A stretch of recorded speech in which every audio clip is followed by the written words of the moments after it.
Today we will discuss about characteristics of GST. First of all, first characteristics is it is comprehensive indirect tax. Comprehensive indirect tax का मतलब क्या है? ये एक ऐसा indirect tax है which merge all the taxes. इसको सिर्फ वही कलेक्ट कर सकता है या चार्ज कर सकता है जो रजिस्टर्ड टैक्स पेयर है. जो रजिस्टर्ड टैक्स पेयर नहीं है वो इसको कलेक्ट नहीं कर सकता. ये वैल्यू एडिड टैक्स है. वैल्यू एडिड टैक्स मीन कि मान लो जितनी टैक्स हमने कलेक्ट किया है उसमें से टैक्स पेड माइनस कर देना है और जो रिमेनिंग अमाउंट रह जाएगी एक्स्ट्रा अमाउंट उसके ऊपर टैक्स लगेगा. डेस्टिनेशन बेस्ड है. डेस्टिनेशन बेस्ड का मतलब होता है ये हमें बताता है कि हम गुड्स कहाँ भेज रहे हैं, विद इन द स्टेट क्या और आउटसाइड द स्टेट. उसके बाद सप्लाई बेस्ड टैक्स है. सप्लाई बेस्ड मीन जब हम गुड्स को बेचते हैं या सर्विसेज रेंडर करते हैं only this tax is levied. और जीएसटी जो होती है ये कलेक्ट जो हम करते हैं ये हमारी इनकम नहीं है बट एक लायबिलिटी है. और बाकी इनडायरेक्ट टैक्सेस की तरह इनमें कोई कास्केडिंग इफेक्ट नहीं है, टैक्स ऑन टैक्स नहीं है. और उसके बाद नेक्स्ट आता है registration of GST. Registration of GST जो होती है ये कंपलसरी है. अगर हम एक नॉन हिली एरियाज़ में रहते हैं और हम गुड्स में डील करते हैं तो हमारी ग्रॉस टर्नओवर 40 लाख या उससे ज़्यादा होनी चाहिए. अगर हम सर्विसेज की बात कर रहे हैं तो हमारी टर्नओवर 20 लाख या उससे ज़्यादा होनी चाहिए. अगर हम नॉन हिली एरियाज़ अगर हम लोग जो हैं वो हिली एरियाज़ में हैं अगर हम लोग हिली एरियाज़ में हैं तो हमारी गुड्स की टर्नओवर 20 लाख या उससे ज़्यादा हो और सर्विसेज के केस में 10 लाख या उससे ज़्यादा हो.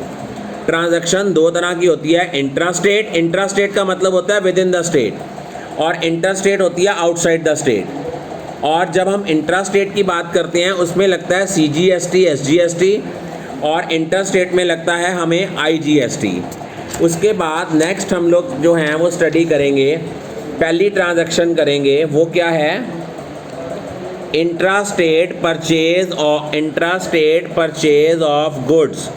अगर हम गुड्स इंट्रास्टेट परचेज कर रहे हैं, with in the state goods purchase कर रहे हैं और कैश परचेज कर रहे हैं तो जर्नल एंट्री आएगी purchases account debit, input CGST account debit, input SGST account debit to cash. लेकिन अगर यही हम क्रेडिट परचेज कर रहे हैं तो जर्नल एंट्री क्या आएगी, purchases account debit, input CGST account debit, input SGST account debit to supplier. अगर हम इंटरस्टेट परचेज कर रहे हैं और कैश कर रहे हैं तो उसमें एक ही टैक्स लगेगा IGST. जर्नल एंट्री बनेगी purchases account debit, input IGST account debit to cash.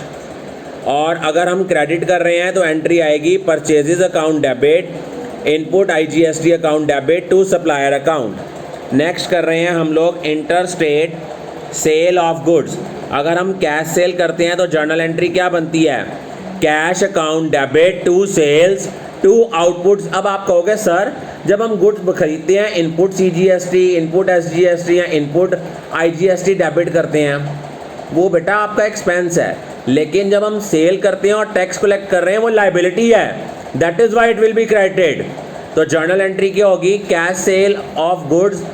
In case of intrastate transaction तो होगा cash account debit to sales to output CGST to output SGST.